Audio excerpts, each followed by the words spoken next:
In our previous video, we ran food comparison between Singapore and Malaysia in terms of price, quality and taste. In today's video, we're going to undertake the mammoth task of comparing the differences in transportation between the two countries. Now I know that's a tall order because Malaysia is a huge country with 13 states comprising of Peninsular Malaysia and East Malaysia too. How do you then compare Malaysia with a small country like Singapore? And obviously, because of the sheer travelling distance between Malaysian states, Malaysians do require their own cars to get around their own town and to other towns as well. Whereas in Singapore, you may not require your own vehicle as the public transport is efficient and easily accessible. How do we even compare? Stay on to find out. Hello everyone, I'm Fran and here's John and we're a corporate breakout couple. If you're new to the channel, we broke out of the corporate rat race in the year 2020 at the age of 40 years old and then we retired in Singapore. And last year in 2022, we moved back to Penang to spend more time with my friends and family. Please like this video and subscribe to our channel if you haven't already. And to all our subscribers, welcome back.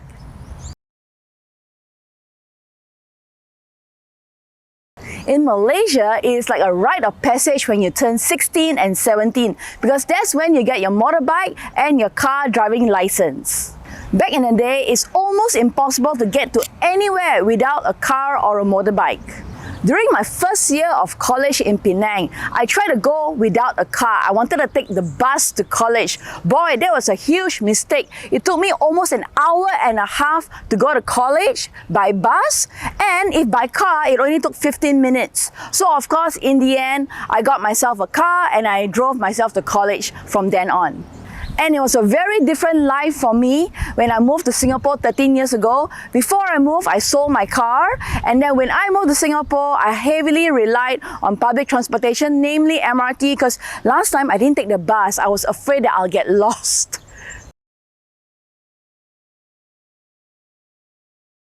I love the transport infrastructure in both countries. In Peninsular Malaysia, there are fantastic highways that interconnects all the various states, such as your North-South Highway. In the last 1 year, Fran and I did multiple road trips all around Malaysia. And as a driver, I thoroughly enjoy my experience driving through the beautiful hills, the mountains, the valleys, the gorgeous paddy fields, and all the little towns along the way. It was surreal. And you know what else is amazing? The rest stops. They have so many delicious food offerings. You can get your snacks, you can fuel up, literally fuel up with your snacks, your coffee, your ice cream. Amazing. And not forgetting all the little towns where you can easily make pit stops to enjoy the authentic local cuisine before you go about your merry way. Did you know you can drive your way into Langkawi? We documented an entire video about this because we brought our little dog Snuffy and he was so happy and he was smiling all the way.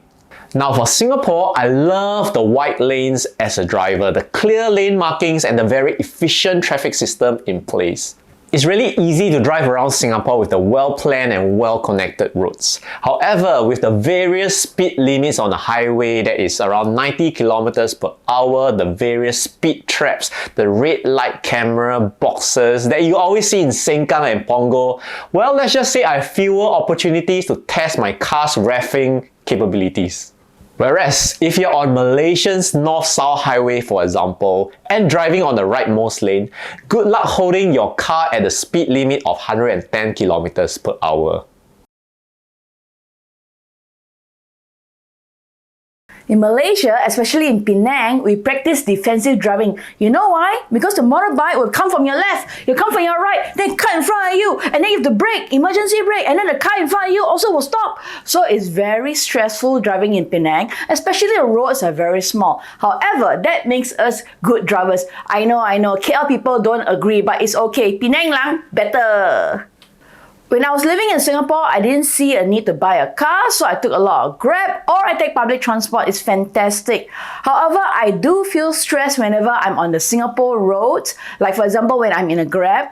Why? Well, I feel that Singapore drivers are a little bit unpredictable. You know, you can't really tell where they are going, and they can suddenly make a turn or they change lanes without prior notice. So that gets me a little bit stressed. However, you know, whenever I'm in a Malaysian friend's car in Singapore, I feel completely at ease and I trust their driving 100%. First of all, I'd like to qualify that I do not own a bike license. But what I do know is based on the Singapore Highway Code, you are to treat each motorcyclist the same as a car in terms of giving them the same space on the same lane. And I would say with the safety distance observed, the bikers in Singapore would have a comfortable and safe ride on the Singapore highways. Malaysia, on the other hand, let's say your major cities like KL, Penang, Malacca, Johor Bahru, the bikers weave in and out of traffic all the time. As a car driver in Malaysia, I can never guess where the bike is going to come from. Are they going to come on my rear right? Are they going to come on my rear left? Whether I'm making a car turn or changing lanes, I always have to check my blind spots because the bikers will squeeze into all the narrow spaces both from the left and the right. In short, when you're driving in Malaysia, do be on high alert as the bikers can come from anywhere. In Malaysia, there are tolls everywhere, whether you're entering a state or a major entry point into a city, or say the capital city of KL. Let's just say you cannot get into the city without paying a single toll.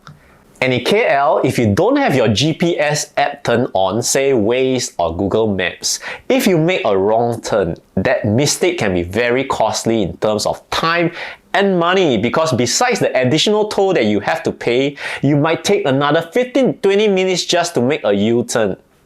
And similarly, in Singapore, we also have tolls. It's called the ERP, Electronic Road Pricing. If you plan your route poorly as a driver, you might end up paying extra ERP as well. And the price to save a few minutes can be very costly. I still remember in the 80s and 90s, before ERP was established in 1998, the only toll that drivers have to pay was in the restricted area, the CBD area. It was then called the Area Licensing Scheme. Today, it's called ERP, Everyday Road People.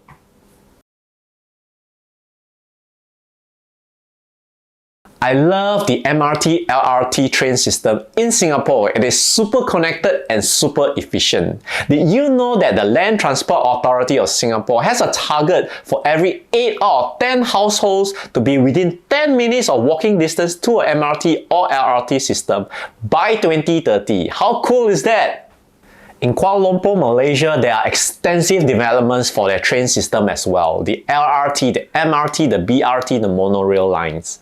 And it's fantastic for the commuters from PJ and KL to go into the heart of the city centre, because for drivers, it has always been a challenge to be stuck in long hours, in congestions, and being frustrated. And my experience of riding the MRT and the LRT in KL has been very pleasant. It's very clean and very on time, and it's very comfortable. And for tourists, it's fantastic. As a Singaporean, I must say I'm very proud of my country's public transport system. I've been driving a car in Singapore for the last 15 years until I shifted to Penang 1 year ago and hardly took any bus. The occasional MRT, but not the bus. And the buses in Singapore are so well connected, you can change buses easily, and aided by the apps that's developed by LTA or other third party, it is super easy to get around taking the bus in Singapore. For Malaysia, I'd like to share my bus experience in Penang, Malaysia, because that's the only bus experience that I had. The public buses in Penang, owned by the company Rapid, are comfortable and clean. I love it that they are usually empty as well. Why? Because most Malaysian households have several cars and each working adult usually owns their own car. That's why the public buses are usually empty, uncles and aunties and tourists mainly. And the fantastic thing is Rapid Penang, the bus company, covers the entire Penang Island. So you can take the bus to go to Batu Ferringhi, you can go to Balik Pulau, which is the other side of the island, and enjoy a nice leisurely bus ride with a scenic route. In this video, if you have noticed, we have not covered anything on public transport costs, the cost of cars in Singapore and Malaysia, petrol prices, COE, etc. Not to worry, we intend to create future videos covering transport costs in both Singapore and Malaysia and comparing the differences. All in all, we hope we have given you an insight to the transportation in Singapore and Malaysia. Actually, being two entirely different countries by size, we shouldn't be making actual comparisons because it's not on an equal footing. Singapore is small, it is easier to improve its public transport system much faster than a large country like Malaysia. We would love to hear from you. What do you think of the transportation systems in Singapore and Malaysia? Put down in the comments below. If you have enjoyed this video, do hit a like and subscribe to our channel. We appreciate the support. See you in our next video.